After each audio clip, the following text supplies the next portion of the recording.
মাই dear student আৰু এটা নতুন ভিডিঅ'লৈ মই তোমালোকক সকলোকে স্বাগতম জনাইছোঁ।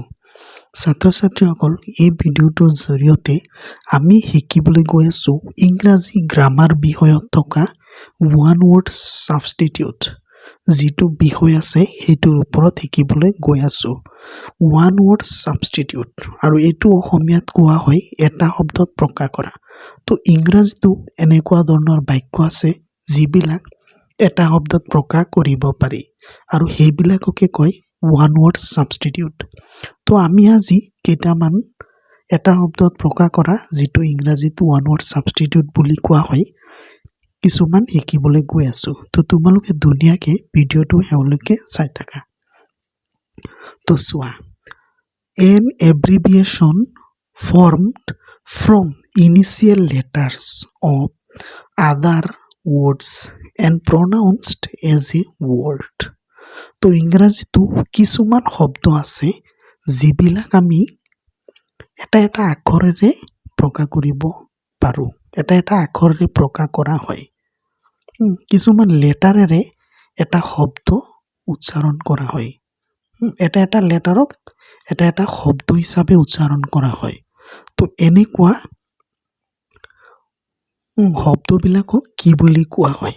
সেইবিলাক শব্দবিলাকে এব্ৰিভিয়েশ্যন বুলি কোৱা হয় ইংলিছত, আৰু এটা শব্দত বুলি ক'লে এক্ৰনিম বুলি কোৱা হয়। এইটোক এক্ৰনিম বুলি কোৱা হয়। তো N এব্ৰিভিয়েশ্যন from initial letters of other words and pronounced as a word, সেইটো ওৱান ৱৰ্ড ছাবষ্টিটিউট হ'ব এক্ৰনিম। তাৰপিছত আৰু এটা চোৱা, an ability to do several things at the same time. এটা সময়তো বহুতো কাম কৰিব পৰা, বহুতো বস্তু কৰিব পৰা, বহুতো ধৰণৰ কাম কৰিব পৰা, সেইটো কি বুলি কোৱা হয়? মাল্টিটাস্কিং বুলি কোৱা হয়। এটা শব্দত যদি প্ৰকাশ কৰোঁ সেইটো হ'ব মাল্টিটাস্কিং।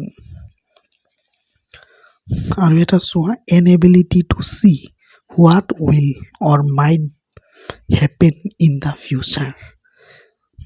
এইটো সামৰ্থ্য থকা যিটো আমি চাব পাৰোঁ কি হ'ব আৰু কি নিশ্চয়কৈ হ'ব ফিউচাৰত, সেইটো কি বুলি ক'ব পাৰি এটা শব্দত? ফৰচাইট। আৰু এটা চোৱা, able to do many different things. সামৰ্থ্য থকা, বহুতো কাম কৰিব পৰা, বহুতো বস্তু সমাধা কৰা বা কৰিব পৰা যিটো সামৰ্থ্য, সেইটো বুলি কি কোৱা হয়? এইটো কি বুলি কোৱা হয়? ভাৰ্চেটাইল। যদি ওৱান ৱৰ্ড ছাবষ্টিটিউট হয় সেইটো হ'ব ভাৰ্চেটাইল।